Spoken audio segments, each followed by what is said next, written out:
آمن الرسول بما أنزل إليه من ربه والمؤمنون كل آمن بالله وملائكته وكتبه ورسله لا نفرق بين أحد من رسله وقالوا سمعنا وأطعنا غفرانك ربنا وإليك المصير. لا يكلف الله نفسا إلا وسعها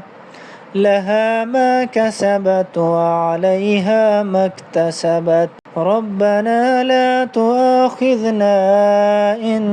نسينا أو أخطأنا ربنا ولا تحمل علينا إصرا كما حملته على الذين من قبلنا ربنا ولا تحملنا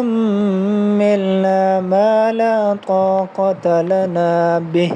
واعف عنا واغفر لنا وارحمنا أنت مولانا فانصرنا على القوم الكافرين.